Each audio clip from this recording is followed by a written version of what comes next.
Yo, what's up everyone? Welcome back to the channel. This is Smart TCG, and today I'm going to be going over my updated Pokemon TCG Paldea Evolved metagame tier list with the brand new season just beginning this month with League Cups and League Challenges starting, along with also the Pokemon 2023 World Championships being held in Yokohama next month as well.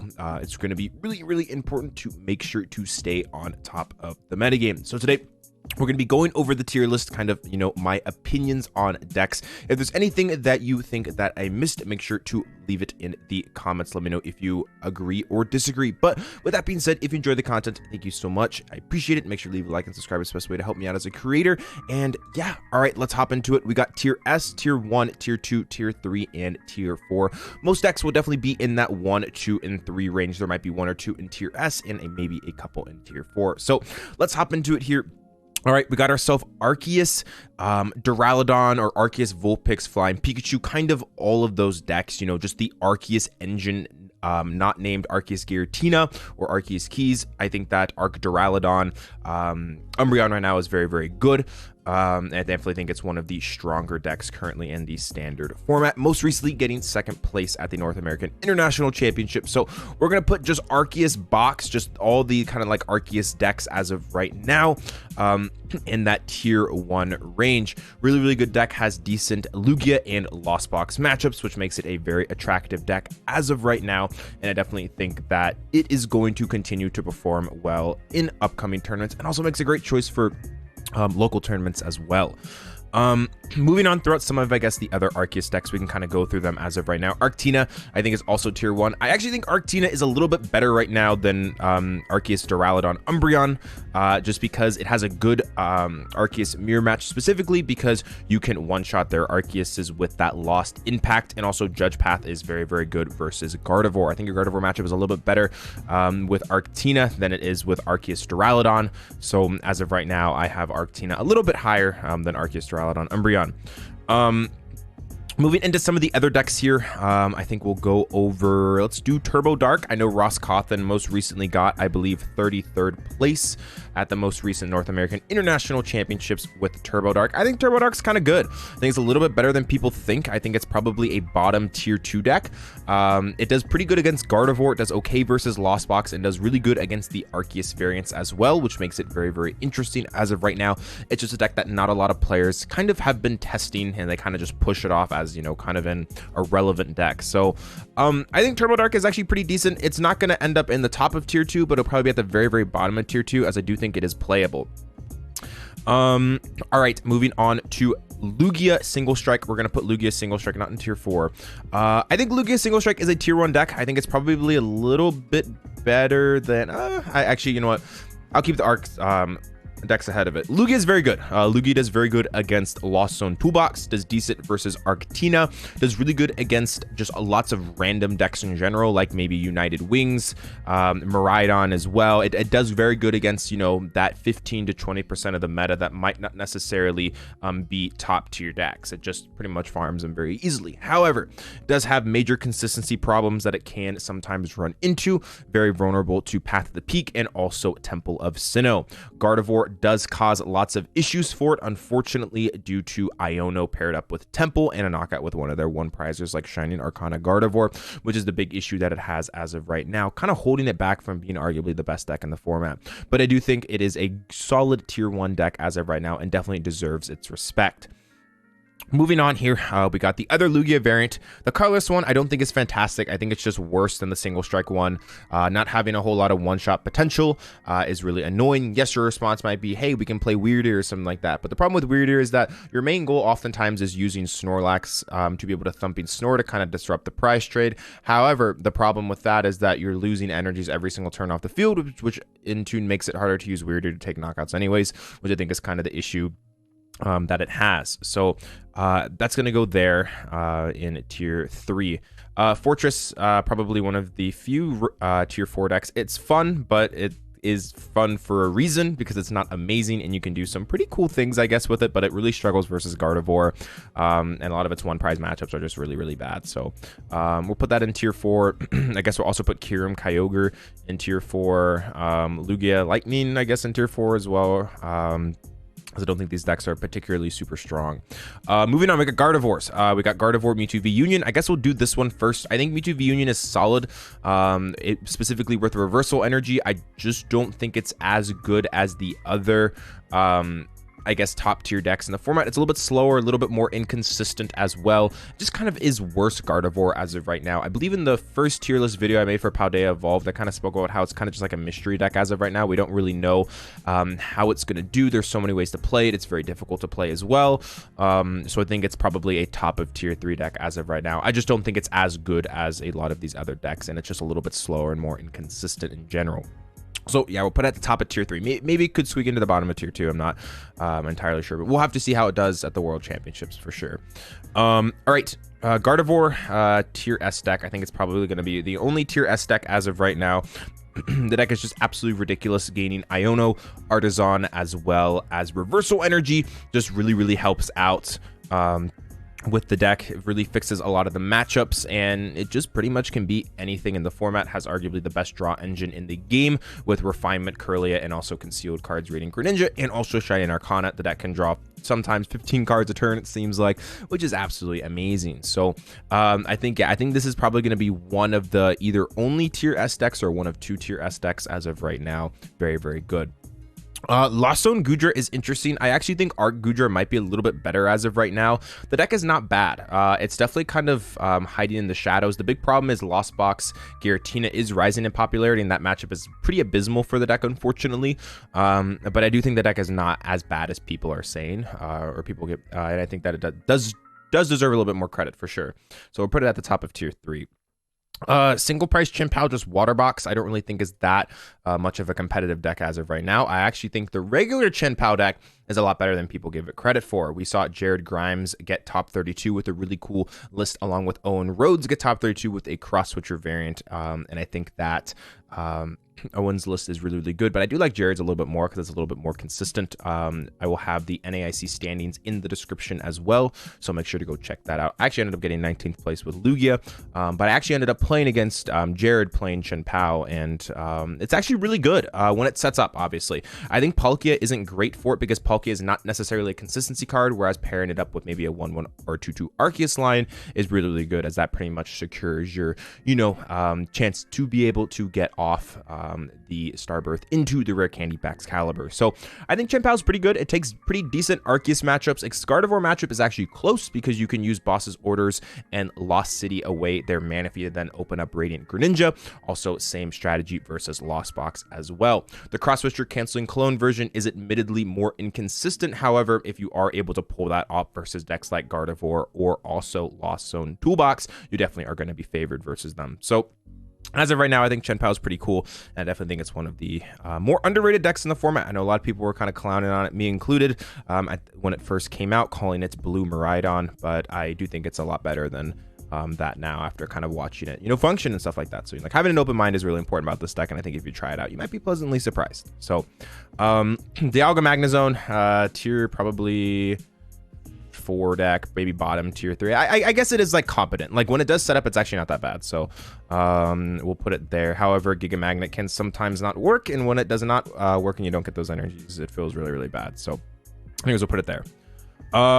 We got Lost Zone Toolbox, single prize, probably bottom of tier 2 deck. It's just kind of, I think, the weakest Lost Zone deck as of right now. Actually, no, I would say probably Charizard's the weakest one as of right now. We'll put that one there. I guess we'll just kind of run through the Lost Box decks here. We have Turbo. I think Turbo, there's Turbo Kyogre and then just Turbo. I think Turbo is probably the 4th best deck in format, behind I think both the Arceus variants. I do think it's potentially slightly better than Lugia just because it's more consistent.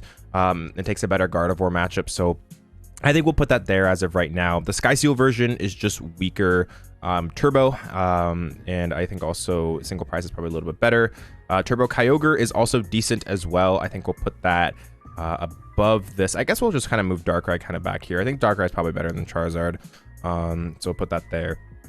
Lost Zone Giratina. Lost Zone Giratina is very good right now. Not a lot of players are talking about it, but it's been doing pretty well. I know in Japan, did pretty decently in a lot of online tournaments as of right now, and I definitely think it's one of the more disrespected decks, almost like kind of how Chien-Pao is as of right now. I think a lot of people aren't really respecting the deck, and I think they'll be pleasantly surprised when they actually sit down and play it, as it does have decent matchups against a lot of things. It has a pretty okay Gardevoir matchup, takes really, really good Arceus matchups as well, using that Star Requiem into Lost Impact over and over again is really, really difficult for these Arceus decks that oftentimes can't one-shot to be able to handle, and even matchups like Lugia V-Star are much more winnable with things like Iona or Roxanne paired up with Temple of Sinnoh. Same thing goes also for the Lost Box matchups. It is pretty much the only Lost Box deck that can use a Hand Disruption card and also Sableye, as most Lost Box variants don't play Hand Disruption cards. I know some Turbo lists are trying out Roxanne as of right now, but the really cool thing about Giratina is that you can Hand Disrupt turn after turn with things like Iona or Roxanne, as typically they play combined 2 or 3 of the of those cards, and then you can use something like Sableye, which would be really good against Lost Box. So I think Giratina is great. I think it is a probably top of tier 2 deck as of right now, and it could potentially move up into tier 1 at some point. Meloetta Mew. This is a deck that has not been getting talked about a whole lot, and I think it's really good right now because Urshifu and Teleon, as we just saw, which we'll go over, just won the North American International Championships, and also a lot of Arceus decks are doing well. Yes, Spiritomb can be kind of annoying, but Fusion Mew is a lot more adept to handling the Spiritomb because you can attach Fusion Energies onto Genesect, which still allows you to use that Fusion Strike system through Spiritomb's ability. So I do think that Fusion Mew is a bottom tier 1 deck as of right now. Definitely deserves a lot more respect than I think people are giving it, and I do think that it is actually pretty good as of right now. So we'll put Fusion Mew in that bottom of tier 1. Yeah, I think that's really fair for it. DT Mew, unfortunately, does get just slammed by Spiritomb, but when it does get going, or if they don't play Spiritomb, it's still a great deck. It's just that's kind of the problem with the deck. So we'll put it at the top of tier 3. But it's in general a very, very good deck. It has a lot of good cards. It's just Tomb is too much of an issue with for it. Control, I guess we'll just put Control in tier 3. Control's kind of always been a tier 3 deck when it's kind of been on the low turn, where it just hasn't been like seeing a whole lot of play. It's always been kind of playable, and I think that at its worst, it's usually in that tier 3 or tier 4 range. So we'll put it in the bottom of tier 4 or 3. We'll give it some respect. Maybe Sander comes up with a crazy deck for Worlds with Control. So yeah, Control there. Miraidon, I think, is just worse Chen Pao in most ways. But it is okay, I think, with the Flaffy and Raichu. I think that's probably the best way to play it. It is actually relatively consistent as well, so we'll put that in tier 3. We'll put Turbo Miraidon in tier 4, I guess, along with Empoleon. Unfortunately, Solrock as well gets dropped down there. Meowscarada is been talked about quite a bit. It's kind of a meme, but it's not terrible. It's not like completely unplayable. I know some people went like I think won 5 games at NAIC with it, so it was kind of a competitive deck, but it is kind of a meme as well. But I think it's playable, I guess. So you know, that's I guess one of the good things about it. Okay, we have some really interesting decks here that actually all saw play at NAIC and are going to be really good to go over. So we saw Cyrus Davis most recently. They won the North American International Championships with Urshifu and Teleon, shocking a lot of players, as this was a deck that most people were not actually putting on their radar. So Urshifu and Teleon being able to use that Gale Thrust and G-Max Rapid Flow paired up also with that Inteleon VMAX's Double Gunner and G-Max Spiral is really good. Things with like Yoga Loop and Radiant Alakazam, you're able to set up crazy combination plays to take KOs against a lot of decks in format. You have a pretty decent Arceus matchup. You have a pretty good Gardevoir matchup. You have a pretty okay matchup versus a lot of like the smaller things like United Wings is pretty good. Pretty much any Arceus or Lost Box deck you're going to be pretty okay versus. The Lugia matchup is kind of the big problem along with Mew that you run into with this deck. Yes, you could add in Double Drapion, but then you're hindering your other matchups as your deck is just a lot more inconsistent. But I actually think this deck is decent. I think it's probably bottom of tier 1. Maybe I guess I had a Fusion Mew. We'll give it its flowers and move it up here. I don't know if it's necessarily better than Lugia as of right now, just because Lugia is gaining a lot of popularity and naturally does really well into Urshifu and Teleon. So I think that's also something that's kind of the one thing holding this deck back, is that if it does see tons of play, or maybe Arceus decks are able to tech in something to help this matchup, it doesn't get much better. So I think Urshifu and Teleon is as good as it's going to be as of right now, and it is kind of peaking. Whether or not it plateaus here or it sees even more success at the World Championships, that's something to consider. But Urshifu and Teleon, very strong deck. Definitely thinks that it deserves a spot in tier 1. Ting Lu, This deck, I think, is a little better than some people think. It does pretty decent against Lost Box and Gardevoir. It does okay versus Chen Pao as well. I think it's a bottom of tier 2 deck. I definitely think it's competent, but I don't necessarily think it's overwhelming, and players are kind of figuring out how to boss around Ting Lu and stuff like that and kind of learn how to play against it, which does make it significantly weaker. So that is one thing, I guess, that's kind of unfortunate about the deck. But it's still decent, I guess. United Wings. This deck just saw success. Alex Szymanski, Michael Bergerac, and a couple other players, I believe, played this deck to day 2 of the North American International Championships and did see success. I believe the highest placing one was Alex at that 64th place. So I do think that this deck is actually kind of good. I think it's better than some people give it credit for. It's decent into Guardy. It's okay into the Arceus variants. It's okay into decks like Mew. It's not amazing into those, but it really is there just to kind of hammer Gardevoir, which it doesn't actually do consistently, but I do think it takes a slightly favorite into that matchup. So I think United Wings, the problem with United Wings is that it can be kind of inconsistent, and the Lost Box matchup, if Lost Box rises in popularity, is really bad. So I think it's a top of tier 3 deck, maybe bottom of tier 2. It's not saying it's bad, but I just don't think it's as good as a lot of these other decks here. So I will put it there. Honestly, I guess we can move. I don't know. I changed my mind. Let's move Charizard out and let's put United Wings up here. Honestly, screw it. Yeah, we'll put United Wings there. We'll put a bottom of tier 2. It's okay. Like, it's playable. So okay.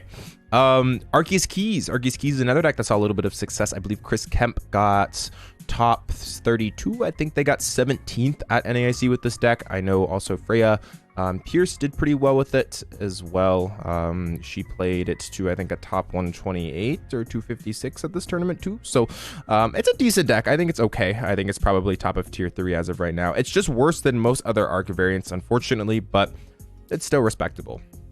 Anyways, that is my opinion. Let me know in the comments what you agree with, what you disagree with. Let me know if you have any questions about the metagame. I'll try my best to get back to you. I've been pretty busy, but I'll have some more time for consistent content as well coming up. But with that being said, if you enjoy the content, make sure to leave a like and subscribe. It's the best way to help me out as a creator. If you're looking for cards, go check out the Dead Draw Gaming website. If you're looking for cards, graded stuff as well, PSA things, anything card related, go check that out. The link will be in the description. But with that being said, thank you so much for the support. As always, I appreciate it. This is Smart TCG, and I'll speak with you again soon. Peace out, everyone. If you're looking to improve your game, I do offer coaching on Metafy. I'm currently ranked in the top 10 players in North America, and I know what it takes to reach that level. If you're interested in just finding out exactly what coaching is, I do offer a free consultation here where you can book it and we can kind of go over whether or not coaching is something for you. I do also offer training packages, which are just bundled sessions on top of the individual sessions as well. If you have any questions, feel free to send me a DM on any of my socials or post it in the comments and I'll make sure to get back to you. But with that being said, thank you so much for watching this video, and I'll speak with you again soon. Peace out.